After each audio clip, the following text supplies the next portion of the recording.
Tyler asks Sophie a simple question. So what do British people really think of Americans? Sophie pauses. She takes a sip of tea. She smiles politely and says, "Oh, we think you're lovely, very friendly, very enthusiastic." That pause before enthusiastic, that tells you everything. Because here is what Sophie is actually thinking. She is thinking that Americans are loud. She is thinking they're weirdly patriotic about a country that does not give them free health care. She is thinking their portion sizes are absurd, their tipping system makes no sense, and their obsession with small talk is exhausting. But she is also thinking something else, something she will never, ever say out loud. She is thinking that Americans have something British people desperately want, but will never admit to wanting. And that contradiction is what this video is really about. British people have been judging Americans for 248 years, but the truth about what they really think is more complicated, more contradictory, and more psychologically revealing than any stereotype. This is not a list of British complaints about Americans. You have seen those videos.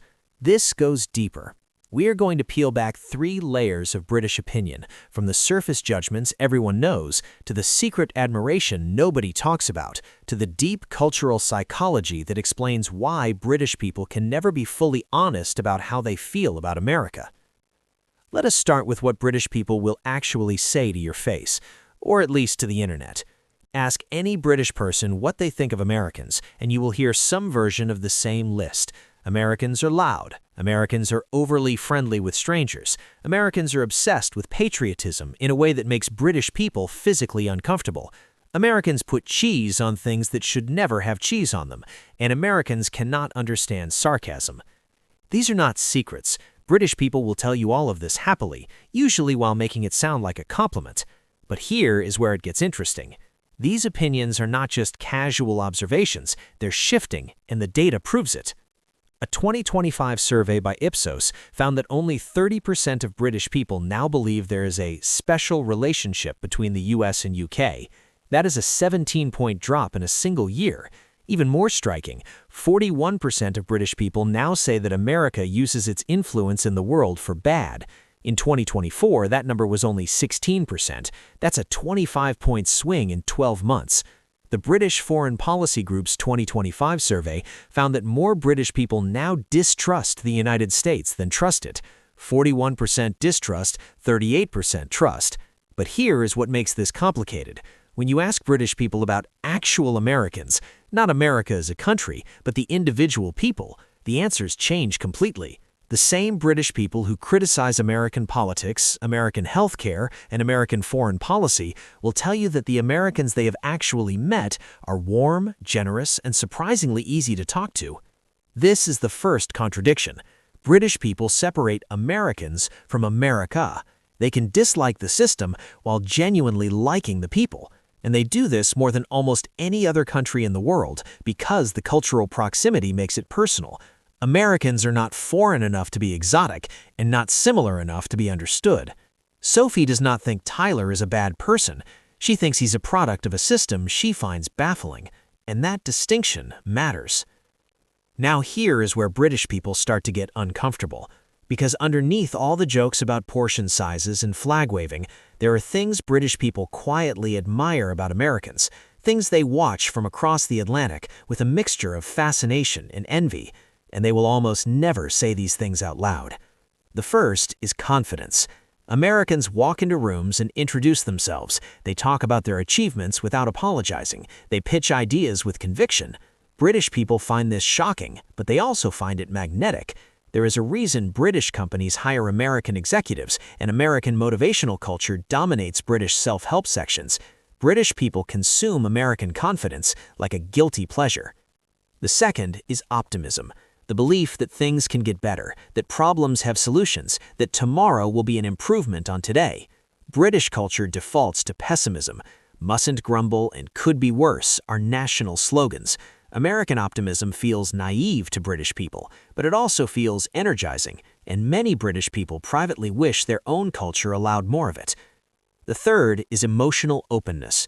Americans tell you how they feel. They say, "I love you" to friends. They cry in public. They share vulnerabilities with people they have just met. British people find this terrifying, but many of them also find it liberating. There is a growing conversation in Britain about emotional repression, and American culture is often held up, quietly, as an example of what a more emotionally open society looks like. Tyler does not know any of this. He has no idea that Sophie watches American TED Talks about vulnerability and thinks, "I wish I could do that," because Sophie would rather eat her own shoes than admit it. So why can British people not just say, "Americans, we actually admire some things about you"? The answer sits at the intersection of three psychological forces that are deeply embedded in British culture.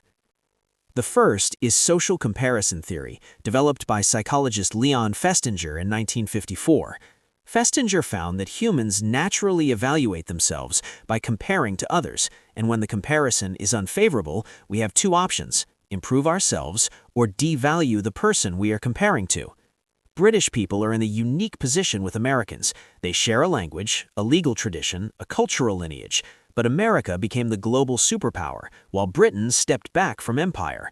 That comparison is uncomfortable, and one way to manage that discomfort is to find reasons why American success doesn't count. They're loud, they're shallow, they don't have real culture. These are not just observations, they're psychological defense mechanisms. The second force is social identity theory from Henri Tajfel. Tajfel showed that people build their sense of self partly through group membership, and crucially, group identity often depends on defining what the group is not. British identity has been partly constructed in opposition to American identity for generations. To be British is to be understated, not loud, restrained, not emotional, ironic, not sincere, self-deprecating, not self-promoting. Every one of those British traits is defined as the opposite of an American trait. Admitting that American qualities have value threatens the very foundation of what it means to be British. The third force is tall poppy syndrome at the national level. We talked about this in a previous video at the individual level. British culture discourages visible success and self-promotion, but this applies between countries too. America is the tallest poppy on the world stage, and the British instinct is to cut it down. When Sophie rolls her eyes at American patriotism, she's not just commenting on flag waving, she's protecting her cultural identity. When she says American optimism is a bit much, she's managing an unfavorable social comparison. And when she mocks American confidence, she is reinforcing the boundaries of Britishness itself. None of this is conscious. Sophie does not sit at home thinking, "I must devalue Americans to protect my national identity." It happens automatically, built into the culture over centuries. Here is what nobody ever says about this. What British people think of Americans says more about Britain than it says about America. Every British criticism of Americans maps onto a British insecurity. Americans are too loud. Britain worries it has become too quiet on the world stage. Americans are too confident. Britain struggles with confidence after losing an empire. Americans are too patriotic. Britain has an unresolved relationship with its own national pride. Americans are too emotional. Britain knows its emotional repression comes at a psychological cost. British opinions about Americans are not really about Americans at all. They're about the gap between who Britain is and who Britain used to be. America is a mirror that reflects back everything Britain is afraid to look at. And here is the other side that Americans never consider. When Tyler hears Sophie criticize America, he takes it personally. But Sophie is not attacking Tyler. She is having a conversation with herself about what it means to be British in a world that has moved on from the British century. The healthiest thing both cultures could do is stop using each other as measuring sticks. Americans don't need British approval. British people don't need to diminish America to feel good about Britain. But that would require both cultures to be honest about their insecurities. And if there is one thing this channel has taught us, neither culture is very good at that. So here is the question. British viewers, what do you actually think of Americans? Not the diplomatic answer, not the polite answer, the real one. And Americans, did anything in this video surprise you? Did Sophie's internal monologue sound familiar? Drop your honest answer in the comments. This is the one video where both sides need to stop being polite. If you want the other side of this, watch 7 Things British People Do That Americans Find Rude on the channel. And subscribe for new US versus UK psychology breakdowns every week.